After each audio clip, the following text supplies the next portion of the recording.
We're going live. Good morning, good morning. Welcome to my Real Estate Maven, online channel where life, real estate, and economics made simple. So this morning, this will be a very good morning for everyone because we have a very special real estate duo. No, sobrang gagaling in their own niche in real estate. So our guest for this morning is a medical doctor turned to become a real estate investor, having her own dormitory. And of course, another guest this morning will be a top-notch real estate broker, appraiser, and urban planner. So very exciting because we will be hearing and learning a lot from this real estate duo. So let's move forward to the meat of today. So this morning, our speaker will be sharing their journeys in building real estate wealth. No? So if you have questions, no, please type in your questions sa ating page.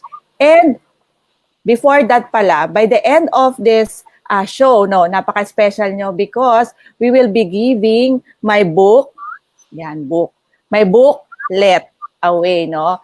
Share your My Real Estate Maven Life Quote Insights, no? Type nyo dyan, no? For the first, we will be giving away 10 booklet, 10 booklet this morning. Ayan, so type in your insight or email it at mavs@myrealestatemavn.com kung ayaw nyong ipakita, 'di ba, sa iba yung insight ninyo. Or and of course, aside from that, ang daming kong requirement, 'di ba? Aside from that, subscribe to my channel sa YouTube, 'di ba? Ayan. Okay, let's move forward kasi ready na ang ating mga speakers. Ako excited din ako marinig what's urban planning, how Doc Truth transition from being a medical doctor, no, to becoming a real estate maven, to becoming a dormitory owner, and of course, hotel developer, diba, hotel management, diba? Yan, maririnig natin yan lahat ngayon, Persus. So, okay? Yes. Yan. So, this morning, please, I'll share now the screen, the slides of Justin. I will be off the screen. Take it away, Ruth and Justin. Ayan. So again, no, thank you very much for having us in your program, no. And it's good that in this cooler morning that we're able to share yung namin, some of the lessons that we've learned, no, in sa career namin. So mine is about my life, no, from corporate to top-notch urban planning Maven, or Maven being parang the subject matter expert, no, or parang a master in that specific field. So sa next slide ko, I'll just show you a quick summary ng ng credentials ko. So on my next slide. Yan. Ayan, okay. So that's me. Ayan, so may pala nalagyan ko pala ng Chinese name kasi I speak fluent Mandarin, no, business Mandarin. But aside from that, I'm a licensed real estate broker, real estate appraiser, and also licensed environmental planner, no, or also known as urban planner. And for the board exams that I took, no, para sa mga license na ito, I was fortunate enough to place among the top, no, and I'll go into that story a bit later on. At the same time, andun din ako, licensed commercial drone pilot, no. That means, no, because ang real estate din is a commercial activity, no, so I can use drones to take videos, photos, or do maps, no, kasama ng work ko sa real estate and also for urban planning. At the same time, naging instructor din ako for real estate and urban planning, no, at different points in time, no. I used to teach sa Urban Institute of Real Estate, no, which is being held at the Asian Institute of Management. And also, at I-Academy, no, so I teach some students who will go into real estate management, of course, and hopefully they will also take their licenses. Tapos I had my education here, no, principally in the Philippines. And then I also had some semesters, no, of university education in the California, no, in United States, tsaka in Beijing, China. Ayun, and then like I mentioned earlier, yan, fluent ako sa business Mandarin, no. Ayan. Okay. So basically the lessons that I will be giving are siguro I could share them as 4 pillars, no. These pillars are sort of the lessons by which I go with. These are the principles that guide how I do my actions, no. So let's start with pillar 1 out of the 4 pillars, no. Okay, so next slide. Ayan, here, no. So you would see here, these are para a couple of pictures of me, no, with some friends at Gawad Kalinga Enchanted Farm. This was a time when I just came back from my university education in China and I worked immediately to get together with Gawad Kalinga for social enterprises. And it's one of the best times that I had. I spent almost 3 years, wherein somebody like me, could have probably gone to a high-paying job, outside of the country, or have started a business, that is not social enterprise in nature, as have many others, So I think, looking back at that now, parang it has been a good foundation for my work career. It has been very foundational, and I think that's a very strong foundation na parang paghalin tulad mo in terms of building a house or a structure, you need a strong foundation so that the other part of the structure does hold strong, So in my work career, this is my foundation, in that we care for those that are less or the least loved, least cared for. And ayan, kita mo sa picture niya si Tito Tony Meloto, And ayan, yung katabi ko na naka-yellow shirt, that's one of my interns naman from Malaysia.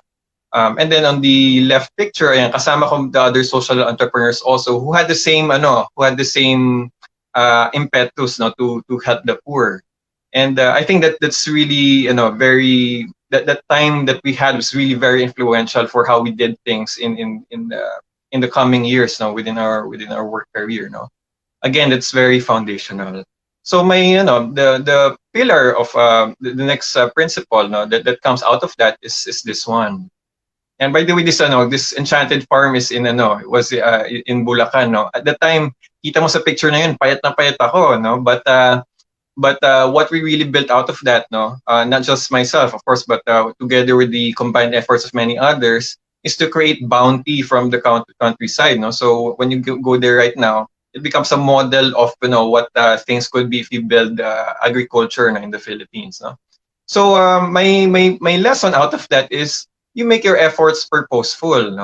You connect your projects, your programs to something that is of a higher goal or good. In my work now in real estate, it's good that I know that it does create jobs, it does bring taxes, income for the government. And now that I've taken urban planning, mas nag-broaden pa actually yung horizon namin, and it's not just about real estate, but it's about higher goals, So one of the big lessons that I learned going to urban planning atop real estate is that there are these such things as sustainable development goals, and that is really what I would like to bring forward to the audience, is that whatever that you're doing right now, whether it be in retail, in industry, or in art or in healthcare, can be somewhat connected to these sustainable development goals, Basically, sustainable development goals are things that we would like to achieve, as a human race by the year 2030, In our Sir scope Justin, Sir Justin, so our goal is, siguro we give our viewers, ano ba ibig sabihin ng sustainable? It's so a big word, Yes. Ano ibig sabihin ng sustainable? Ayan, so. Correct, So actually, good that you asked that pala, Sustainable is basically yung the type the kind of arrangement na pwede tayong gumamit ng resources today na hindi natin sinasacrifice itong mga resources para gamitin ng mga sumusunod na generation, in pagka ganun yung ano mo, yung pagplan mo ng programs and activities, that means tuloy-tuloy ang buhay, no? Tuloy-tuloy ang progress. Hindi sila mahirapan ng mga future generations natin, no? Parang Um, long term for the next generation, di ba? exactly. It's for the long term, no? Kailangan may continuity siya, no? Na hindi mo inuubos yung mga blessings na meron ka ngayon para maano, you enjoy today pero ano, tomorrow sacrifice, no? Wala na. So that's sustainability, no? Yes. And yung itong goals talaga nito, no, UN Sustainable Development Goals is centrally themed around that, no, sustainability.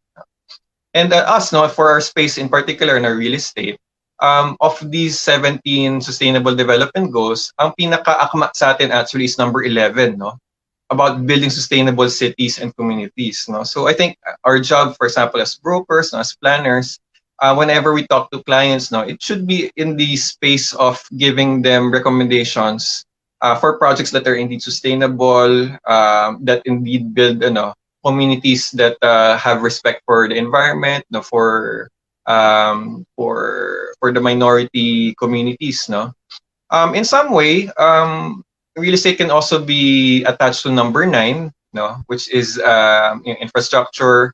And then if you're in the retail space or in the industrial space, no, pwede siguro number 12 din, no, which is responsible consumption and production. So I think whatever you do, no, could be attached to these sustainable development goals, no. That's one higher good, no, or goal that you can attach to. Now, one other thing, no, even higher than this, no, when I teach urban planning, no, the prime planner, no, the absolute planner, of course, is God, no. All that we do is always according to His plans, no. So if us, as urban planners, if we're able to create all of these plans, all of these activities, then therefore we are being extensions of the plans of God Almighty, no. So in all of that, no, we create alignment, no, in terms of our activities, no, whichever they are, recommending to clients sustainable projects, no, making sure that that they are close to for example, to a good group of parks, no, etc. And what you seeing here, no, are pictures that I have, no, with mentors from my time in China. Because it was more than a decade ago, no, from 2007 to 2008, that I had the privilege of being amongst 34 Filipino scholars, no, who have studied in China, primarily for Chinese culture, for Chinese language, for how to do business, no, with China, no. And the right picture, no, you can see there myself, no, that was me last year when I visited si Ambassador Chito Santa Romana. And then also the other side, no, nandiyan din, naka-thumbs up din si former CNN bureau chief Jaime Flor Cruz, whom I think, no, is also more than capable of being the next Philippine ambassador to China. But once upon a time, no, when us Filipinos were there, they were actually our mentors, no, even far before they were officials, no, in the public space, no.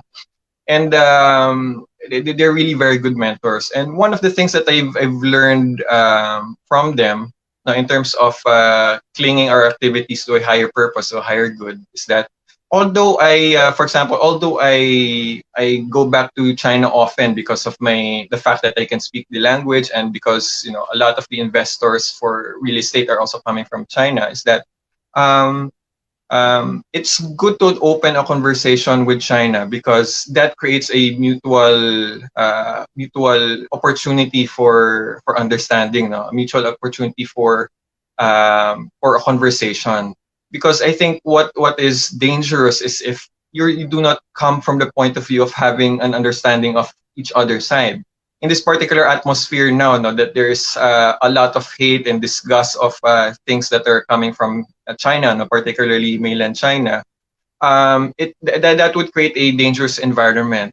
It would be good that there is a space for that mutual interaction, because that decreases the kind of misunderstanding that might lead to conflict and maybe even war, no? So you know, if you're able to open that space, no, that you converse with, you interact with those from the mainland, you'll find that there are actually much more commonalities, no, than there are things that are different. No? Much like any other culture in the world. When I was there in 2008, no, 2008, people would probably know that as a time of the Olympics, no, 2008 Olympics, no. But another very pivotal time at that year, no, was the Sichuan earthquake, no, which was around May of that year. I remember I was sitting in, I was interning at a technology company, in one of the technology districts in Beijing on the 11th floor, and then the building was shaking, no, for 1 or 2 minutes. Apparently, yun pala, there was already an earthquake happening 2,000 kilometers away in Sichuan, no. And on the days after that, no, I saw how these mainlanders, no, as a people, mobilized. They brought out, it really brought out the best in them, no. And seeing all of that reminded me of how us Filipinos are also like that, no, in times of disaster, no, that we are much like similar to them, no. We care for our people.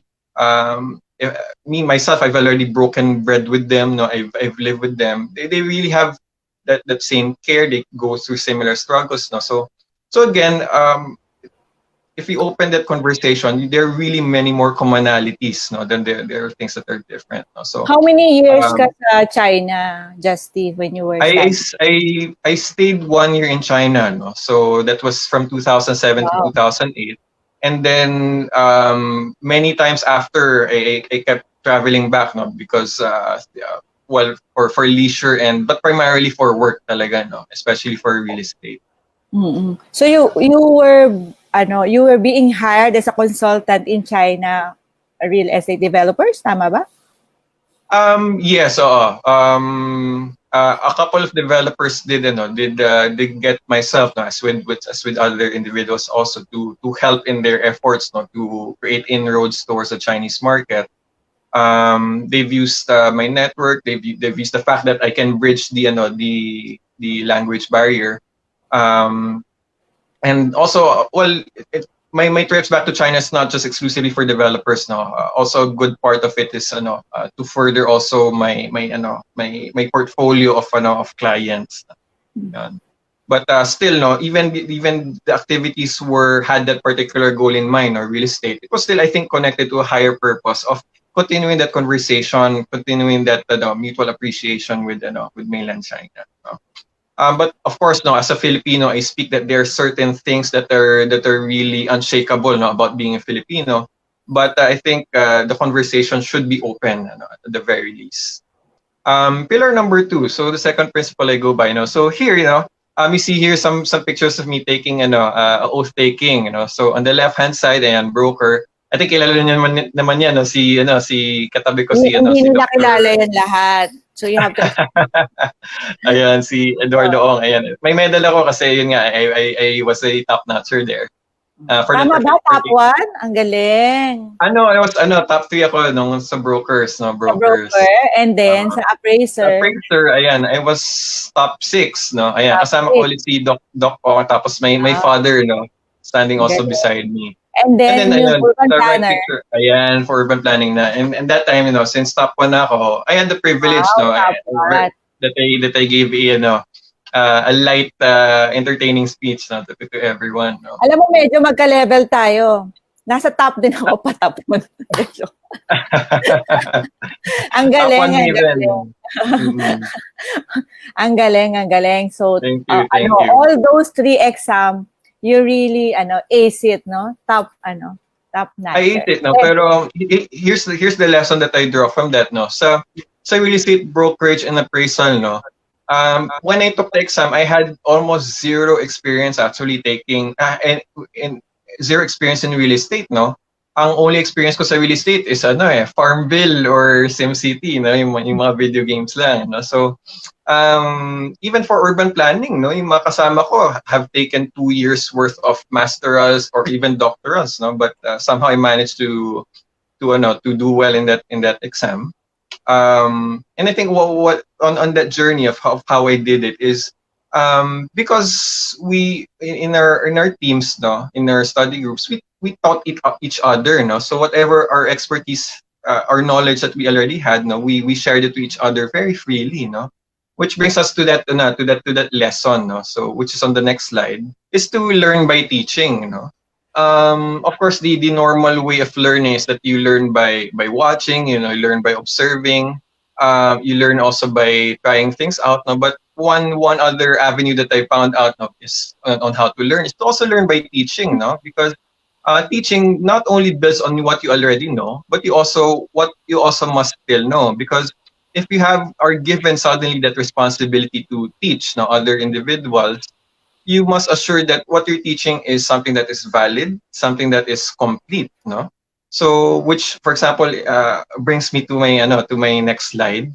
Ayan. And in this slide, no, you see me here, no, I'm teaching at the Urban Institute, at the Asian Institute of Management.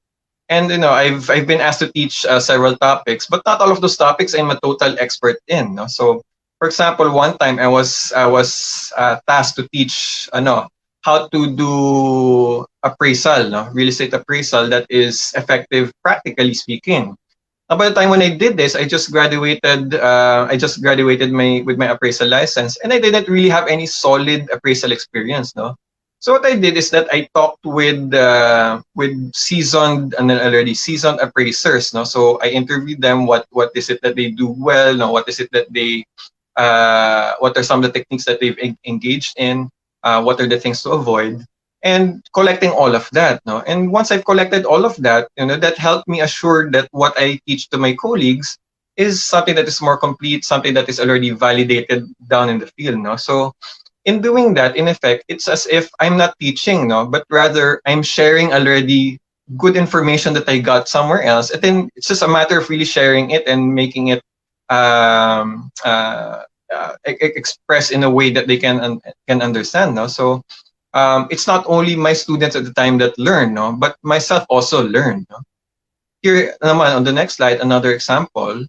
On that slide, no, I'm teaching their fellow urban planners, no, about the applications of drones, no, in the urban planning landscape, no. And myself, you know, I'm very enthusiastic about this entire space of drones, no. It's it's an amazing hobby once you get into it. It's really amazing. But even though I'm an urban planner on one hand and also a drone pilot on another hand, no, I do not have that entire expert knowledge when you marry the two, you know. So to do that, I also had to research and before I taught them, no. And nung ginawa ko yon, again, no, it's not only me myself who learn, no. Rather, it's not only the students who learned at the time, but it's also me, no. So learn by teaching, no, is one of the principles, no, that I go by. Yeah. So Kasi when you ayan. teach, you also learn, di ba? Pag nagtuturo ka. Exactly. No. Oo. In fact, That's one also. Sige. In fact, one of my mentors told me, no, that for you to know that you're already an expert in one topic, no, you must be able to teach it. And if you're able to teach it, then that's already a sign that you're already knowledgeable in it. You're already somebody who has a position of some expertise in it. ang maganda rin sa sinabi mo, when you teach, it's not necessarily that you're really an expert of it, no? Because you have the gift of that collecting knowledge or facts, diba? And then you can share it, diba? You already validated it, then you can teach it, diba? So another way naman of teaching is you experience it by yourself, diba? That's a first-hand information, then you can teach it. Yan. So, but what important is you're also learning by teaching, di ba? Yan. So, mapapass on natin.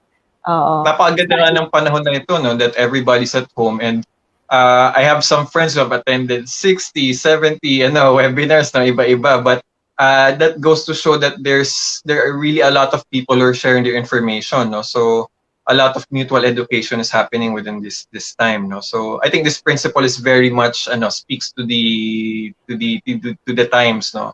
Yan, tapos bibilisan ko na lang, I just recognize that I'm getting so much time na, no. So ito picture na to, that's myself with some of my staff now when I was working at Robinson's Land.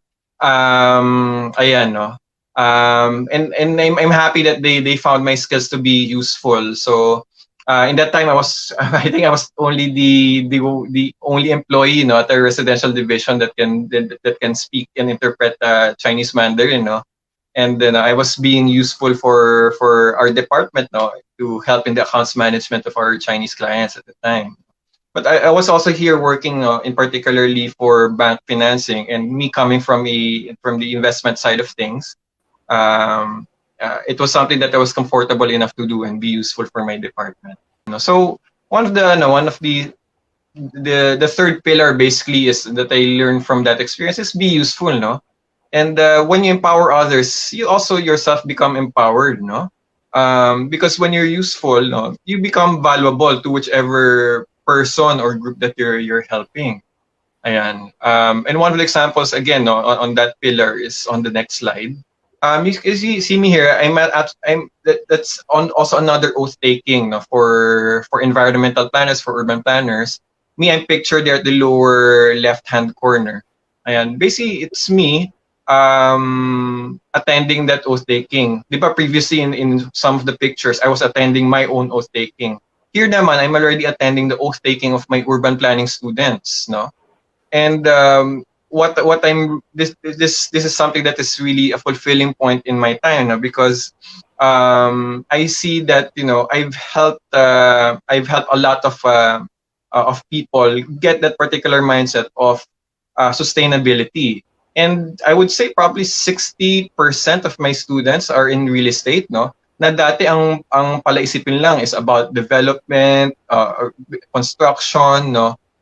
Getting your commissions. But right now, no, because of this journey that they've had, that they've helped grow for them, they're now having a more responsible sense of things, no? That it should be also about sustainability, that what are the things that we can do in terms of waste management, no, sewerage management, all of that, no. So I think I've been very much helpful in here, no, in their journey, so that they themselves in their future career become sustainable. You're influencing a lot of urban planners to do. Yes. Galing, galing. Sige, let's move forward.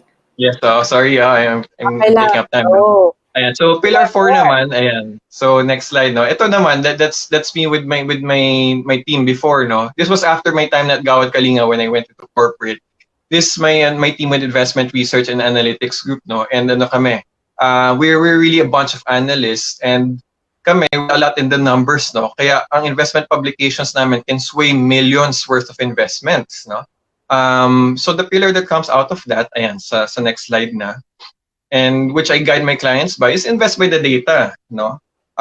Data right now is even more valuable than oil, no? Because if data can sway, for example, a fund worth $100 million, no, just because of specific insights that are created from data, no, it becomes a very, very valuable commodity, no? In the entire world, there's only one commodity that is more valuable than data, no? And that is your time. No, that's the most valuable commodity in the world. But right after that is data, no? And we live by what I call RRR, no, or the 3 R's.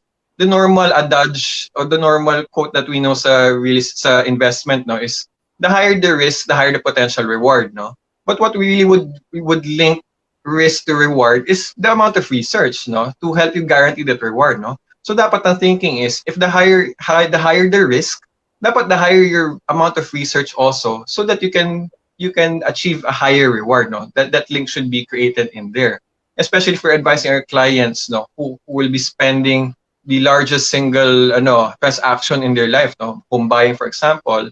What can give them that peace of mind is that amount of insight, no, critical insight that can give them confidence in their spending, no? Because let's focus on this. Kasi minsan, bibili ako, let's say, 5 million, 6 million, pero they don't want to hire an appraiser, for example, a licensed appraiser or licensed broker to help them analyze their investment, or a licensed consultant. Ayaw nila, no? Pero, pag may problema, nasa ka na lang mag-hire. Yes, but ikaw, you're saying na invest in research, no? Do your research, ask the experts on on that specific field, for example. Absolutely, absolutely. Before you That's, give in that's that. what I got from my time at the investment research and analytics team. No, is that research really does pay off. It does pay off a lot. No. And for home buyers, nga, it reduces what is called VUCA. Itong ano to acronym, which is short for volatility, uncertainty, complexity, and ambiguity, which is marami ngayon within this time of pandemic, no? Itong VUCA term na to, this was even during the time of the 80s, no, during the oil crisis, but it's also very true now, no? And I think data can cut across all of that, no, and give home buyers, property buyers the confidence that they need, no. At the very, parang ang term ko dyan, manage risk. Exactly, manage risk. No, risk is good, risk is healthy, but it has to be managed. Oh, Yes. exactly. Okay, let's Which move. brings us, malapit na ako matapos, promise. So, in this time na nga, no, so building on my pillar of teaching, no, and also investment analytics, no. So I've been giving webinars, no. So in here, no, I gave a webinar. Napakahabang webinar nga, we're very data centric, no. But I think that out of that, no, the feedback coming from the participants, sabi nga daw nila, very informative. No? It helped them know where to navigate. No, so that makes me, very very satisfied. No, and then so next slide. Out of that, given this time, no, here just want to show very quickly, no, that ang past real estate loans natin has that kind of picture, no, from 2008 to 2020. Kita mo nag-jump, no, all the way to 2020. Several billion. Ang laki. Grabe yung tanolo niya. And that's from 2018 to 2020. Tumalon yan because of the pagtaas ng interest rates at inflation, no, around 2018.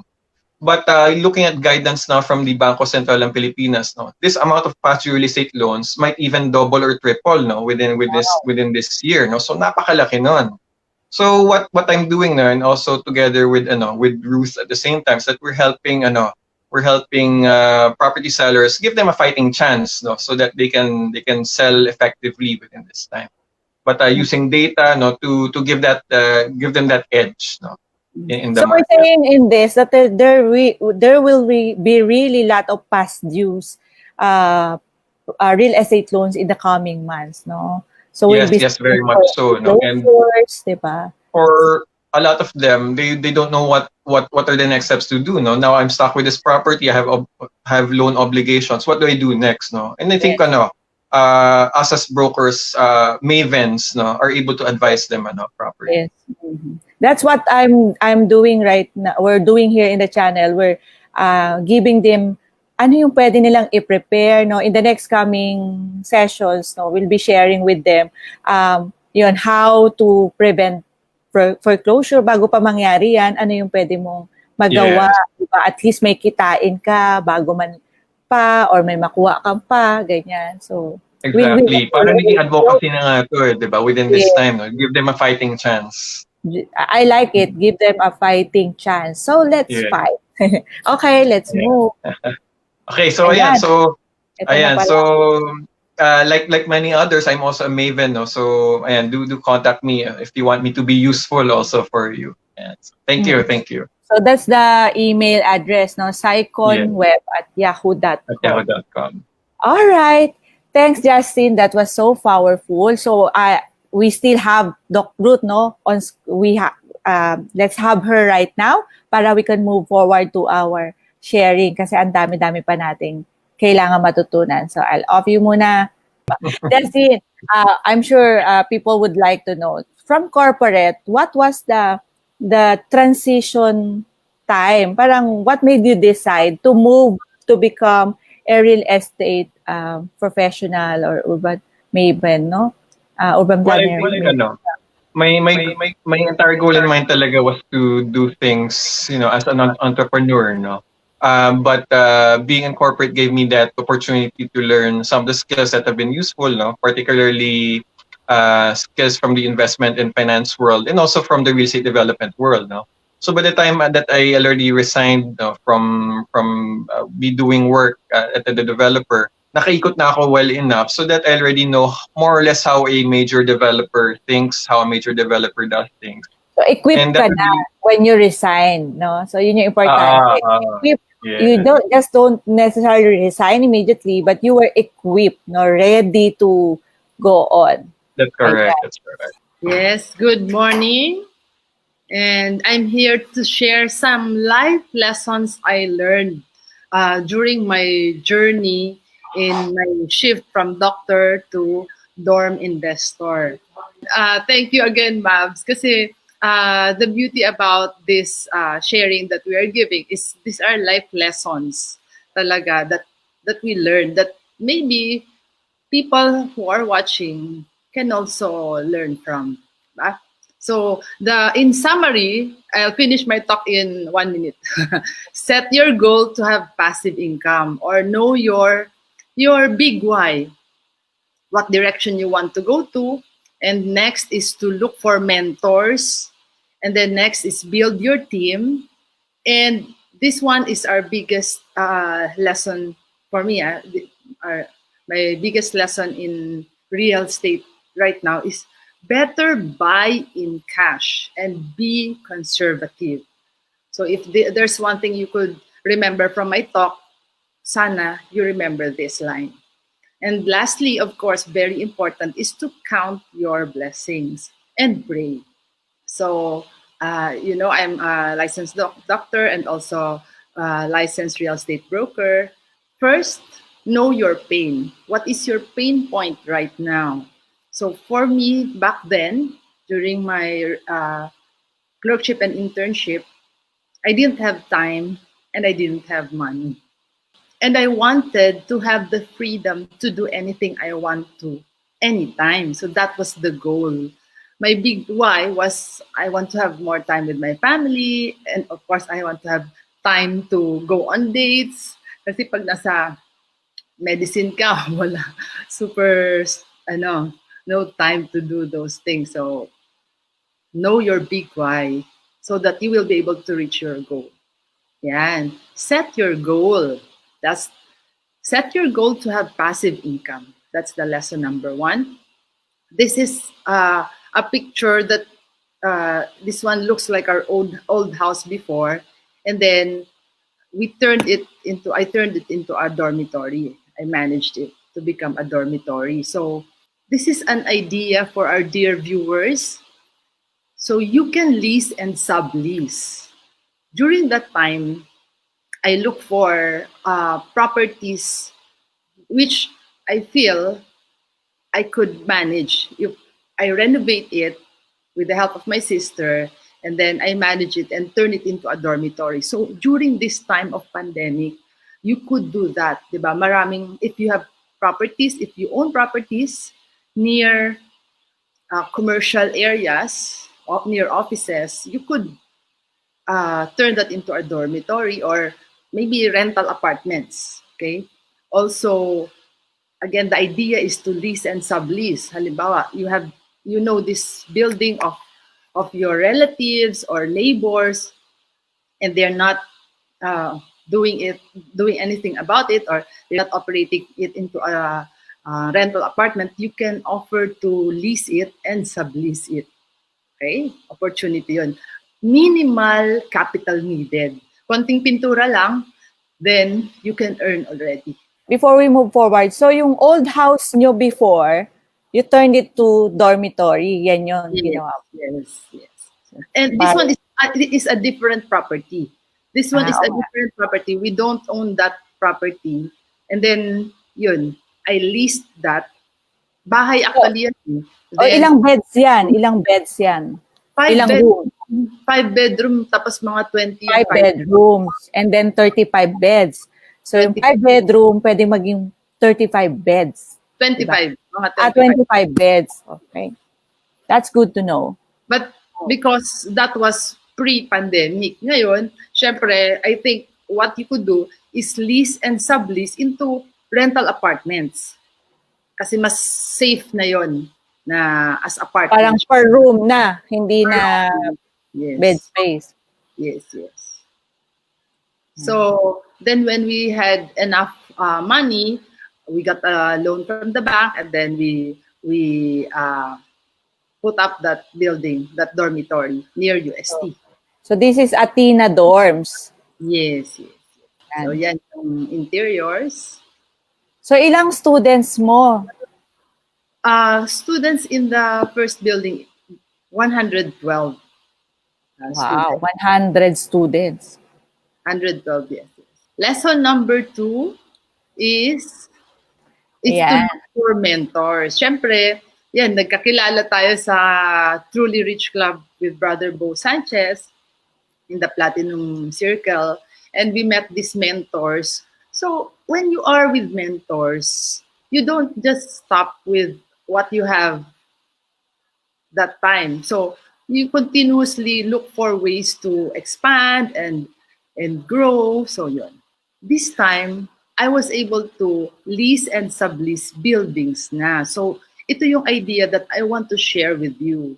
You could do this also. With minimal capital, you can rent buildings and sublease it. So, Ruth, no, expound natin yon. Very important idea that our listeners, viewers would get, no. When you have a mentor, lumalakas yung loob mo to expand your horizon. Alam mo naman na yung gagawin. You already have the dorm, di ba? For the longest time. But, when you have your mentors, you were able to expand to another building, di ba? So, ang galing. Yun, I thought, mahirap pag building. Pero possible pala yun. So in the case of our viewers, baka hindi pa nila kaya building, they can do it, bahay muna pwede, townhouse muna, then isublease nyo yung mga rooms, you lease the whole townhouse, sublease the rooms, per room, I advise per room muna ngayon na pandemic season. But later, baka pwede na rin na as dormitory. So this one, we call it Athena Dorms Annex 1. We don't own the building, we just lease and sublease it to the students in UST. So we had another building na we leased and subleased. This one, we call it Athena Dorms Annex 2. So wow, yun. From Athena 1, from Athena, nagkaroon ka na Annex 1, nagkaroon ka na Annex 2. Yeah. Tama, galing. And also branched out to Ateneo area. Hmm.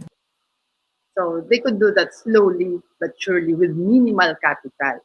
And lesson number 3 is to build your team. So this is what Brother Bo always reminds us na to get to know people and then build relationships. So Brother Bo talaga, if there's one thing he always emphasized is the importance of building relationships. And I'm very blessed to have met you, and then syempre si Nika, and of course our dear mentor si Sir Randy. So And of course, si Justin din, na-meet mo rin siya, di ba? syempre. So May singit lang. Mentor in real estate. yes. So this one is our first project near Rockwell, near Century City Mall in Makati, and we build and sell boutique hotels. Next slide, So, please. from dormitory, from dormitory, you had Annex 1, Annex 2, now you're building hotels. Di ba? With you and the other With Centro Maven, no? With our mentors, di ba? Yun. So, very important yung sabi mo yung sa lesson 2 na yung mentor, di ba? Kasi iba yung expansion na nangyayari sa not only in the mind but the action that you're doing, di ba? You expand yourself, no? Yes. So, next slide. Pero Ay, important din, hindi lang naman hindi lang naman yan in 1 year or in 2 years, di ba? It takes time, di ba? Makakala kasi nila, Ruth, ginawa mo yan in 1 year. Parang, di ba, we got to know each other 2011. Mga November yun when we joined the Platinum Circle, 2011. And then we built relationship. And then we started Centro Mavens in 2015. So, how many years yun? 4 years? 4 years muna.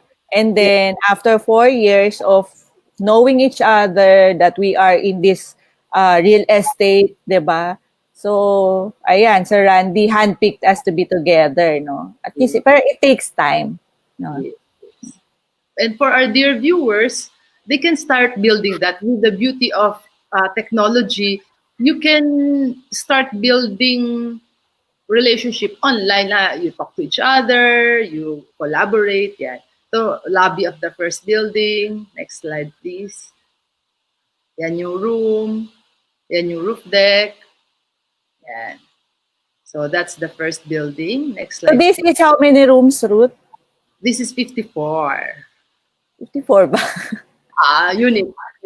54 units, diba? Yeah. 54 units. Okay, that's sold out already. And then second building near BGC, we call it Nest Nano Suites Fort. That's the brand of the boutique hotel. So it's sold out also, 60 units. And then we Ang have maganda dito, Ruth, no? Hindi mo pa you can easily sell the project, no? Yan. Tahimik na ako. kasama ka naman dito kaya pwede ka talaga. I think Babs. So, Hindi na sasabihin pa sana ko, okay na lang. So now we have the third project, Nest Nano Suites BGC, and it's pre-selling. So, hindi pa natayo. So, next slide, please. So, we now have 3 projects. And compounding talaga. If you have good mentors, if you have a good team, the efforts is divided among you, and then compounded ang results. Next slide, please. So from dormitory now into almost 3 buildings, no? Yes. So, Lesson 4. Ito na yung, kasi the other night, I was asking my mother, syempre siya yung first mentor ko, di ba? Oo nga eh. Ano yung biggest... Sana makasama din natin si tita dito. Oo nga, next time. Sabi ko, ano ba ang biggest life lesson mo in real estate? I asked her, kasi syempre mas magaling siya, mas madami siyang journeys. Investments. Mas marami siyang lessons learned along the way. And she told me, the biggest lesson is buy in cash and be conservative. So I have this short story. I have this friend who bought 7 condo units at the same time. Wow! Sabay-sabay? Ito, ano lang to, for demo purposes lang yung mga pictures. That's not the actual units. So sabay-sabay niya binili ang installment, thinking na madali niya bayaran with her current income. But then with what happened now, she lost her income, she lost clients, syempre. And so, mukhang mafo-forfeit itong lahat ng condominium units niya. So, the lesson talaga, biggest lesson is better if you buy in cash, or if you need to have installment, 50% or more dapat cash. Tapos konti lang yung installment para very conservative. So that's why we are very happy that with Centro Mavens, this is the team I have with Mavs, the company with Mavs. Our advocacy is to be your trusted passive income builder. We help you have more passive income. And next slide, please. Here, we really advocate that you buy our units in cash. Kasi talagang that's the way to go, to be very conservative. So build your passive income with your extra cash only. So lesson number 5, most important is to count your blessings. Of course, if you have the gift of family now, gift of health, so then talagang super blessed. Of course, you have friends. So right now, with this pandemic, we can go through this, we can get over this. Basta we count our blessings and pray every day, every moment. Yeah. And again, right now, syempre, we are all going through challenges. Like for myself, with Centro Mavens, di ba, hotel kami. Hotel tayo. We are affected by this pandemic. But we were able to pivot.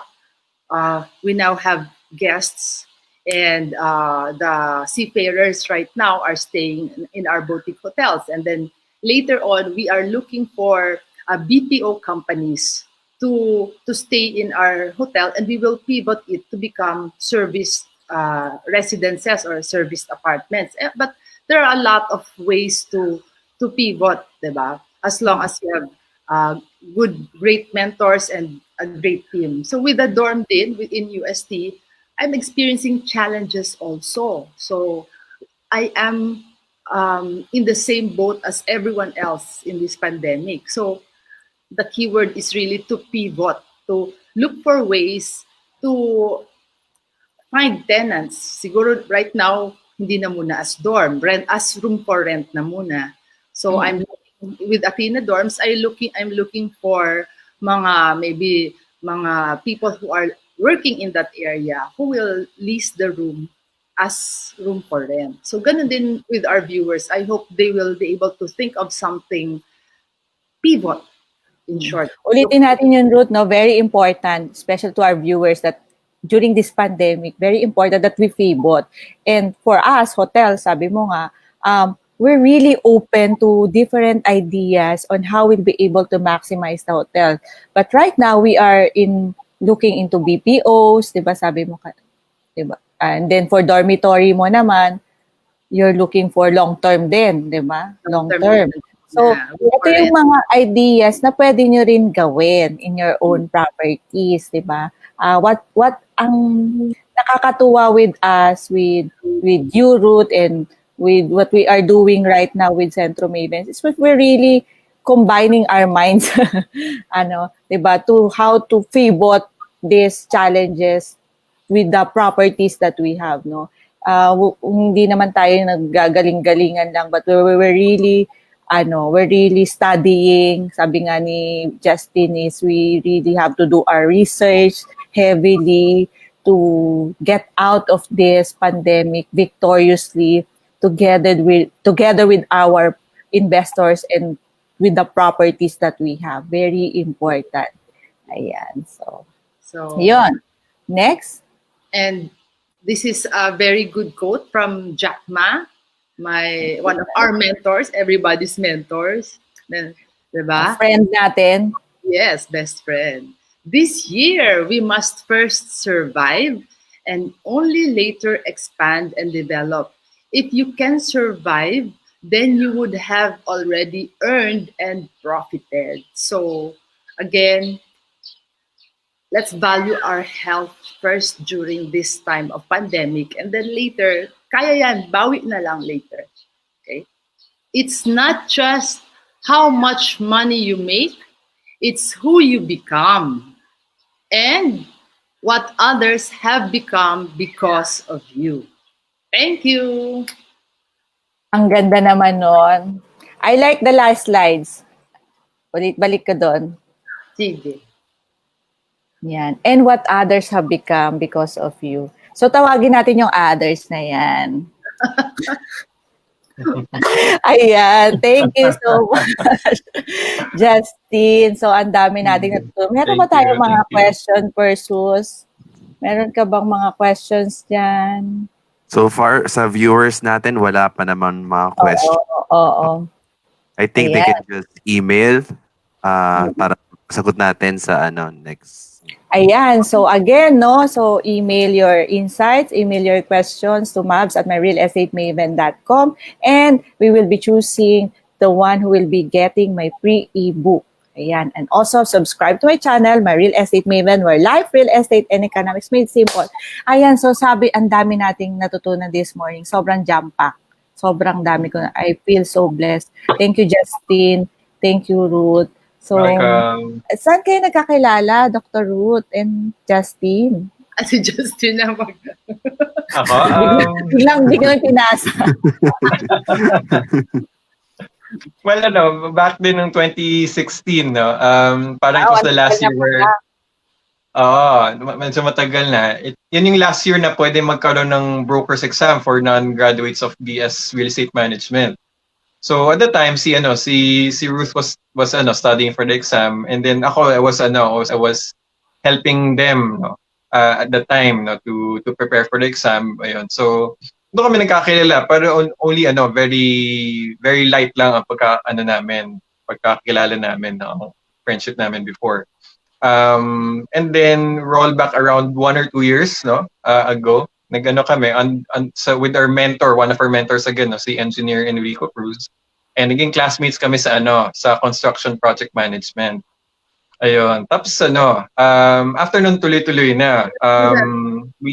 We became closer, and much more close. Okay. So ngayon, you're doing together, you're helping people, yung to fight. Ang ganda ng term mo kanina, Justin, yung fighting chance. Ano? Yes, Ano? fighting Chance. I liked it. Meron akong natutunan ngayon, fighting chance. So, ayan. So, fighting chance for the homeowners, diba? So, in this pandemic, no? Correct. Sila ma-foreclose, ganyan. So, ayan. So, they will contact you para if they need help kay Dr. Ruth and Justin. No? Let's help one another. No, marami naman. I'm sure alam mo, ang laki-laki pa, ang dami-dami ng mga kailangang tulungan. So kailangan talaga natin magtulong-tulong tayong mga nasa industriya, real estate brokers, appraisers, consultants to teach and to help people maximize their properties, no, especially of their families' properties. This is one of the goal of our channel and that especially now, no, this pandemic, kung mapo-foreclose, siyempre maraming mag-aaway-away yan. No? So, no, my dear friends, just have experts with you, have someone beside you to help you, to guide you. Andiyan si Justin, si Dr. Ruth, andito kami sa MyRealEstateMaven, no? So, we can work together, we can help one another for you to pivot. Ayan, sabi nga for you to pivot out of these challenges with your property, no? So, we will be sharing a lot during this pandemic time about real estate. So, marami tayong invite na mga speakers, sharers na makakatulong to each and every one of you. So, and with that, syempre, you have to like and subscribe our channel for us to do that. But seriously speaking, we really yun din yung naging mission of this channel. We wanted to reach out to many people because we're really seeing that maraming past due loans in the future, no. But again, this channel also shares about economics, because I wanted to share to people that if you understand your country's economics, no, yung anong nangyayari sa economy and how you'll be able to help, no, yung simpleng pagbili mo sa kapitbahay mo can help run again the economy. Yung pag-i-invest mo dito sa Pilipinas can help run back again the economy, bounce higher, no. So yung ganong mga simple ideas that I wanted to share to people, no. Kasi I hope we can plant in them those principles in life na during this pandemic. So that's our goal this time. Okay, with that, so any final word, Ruth and Justin? And sana maulit pa ito. We're so blessed. Ayan. So any final word to our listeners? Sige. Nasa taas. Final word is, kaya natin to. Kasi it happened before sa mga in past years, may mga challenges na rin. Try to remember what are the things that allowed you to get through the past challenges in your life. And sa tingin ko, number one dyan is prayers. So, kaya natin to. Whatever challenges we are facing right now, kaya natin to. Magtulungan tayo.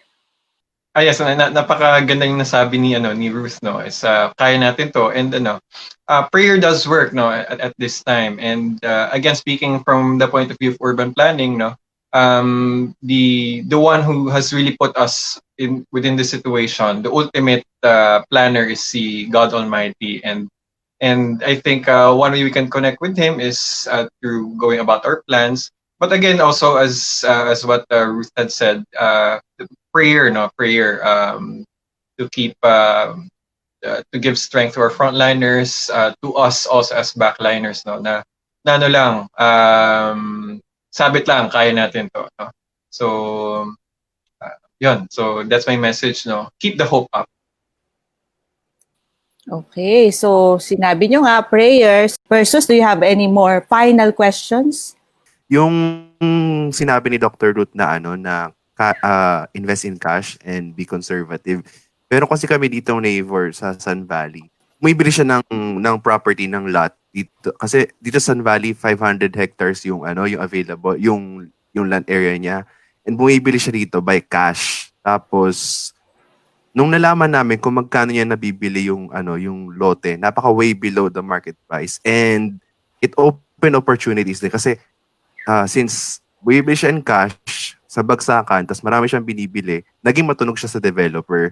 And ang kwento niya, nilapitan siya ng developer kasi she herself is a developer din. So nilapitan siya ng developer, inofferan siya ng deal na okay, ito yung lupa, hindi mo na kailangan bilhin, patayuan mo na lang ng bahay, then ibenta mo. Tapos within 3 years, para pag nabenta mo, parang hati sila doon. Pero pag hindi yan nabenta, sa kanya babayaran. So, I think it opens also opportunity when you invest in cash.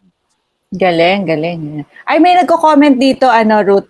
May pakita ko lang. Kinikilig daw ako, sabi ni Trevor. Ba't kaya ako kinikilig? Tapos may nag-message din, sabi niya, eto, si Charlie Marquez. Hi, Charlie. Learned a lot today. Doctora. From Professor Engineer Charlie from UST. Oh, hi, engineer. Feeling close na. Hi, engineer. Wow. At si Gold Felix. Ayan. Thank you for sharing your wisdom. Ayan. Eto, another real estate maven ito eh. So, si Kenneth. Si Kenneth, yes. Classmate. Thank you classmate mo siya. Classmate ko siya, yes.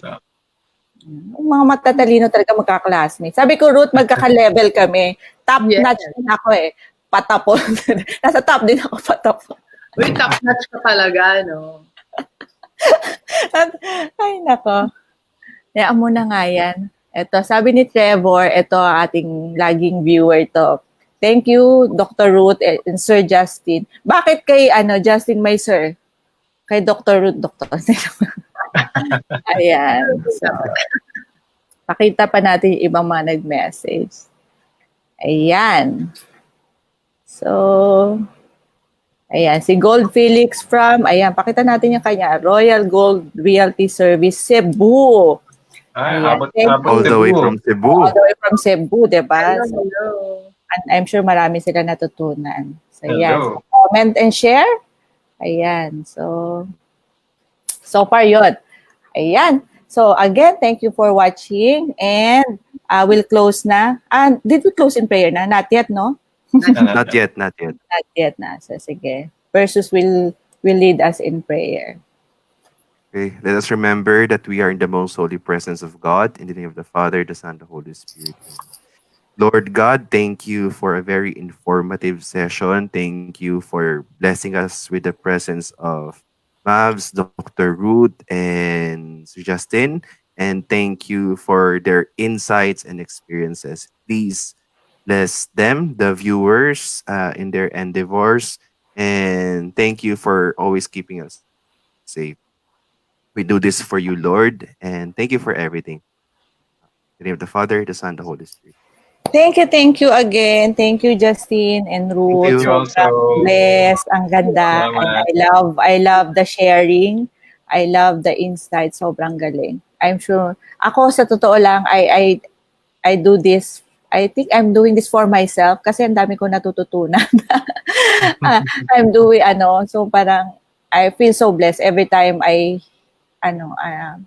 people share in this channel. Again, thank you. God So, bless. Thank God you. bless. May you bless more people. Amen. Yeah. Channel bless more Amen. Yeah.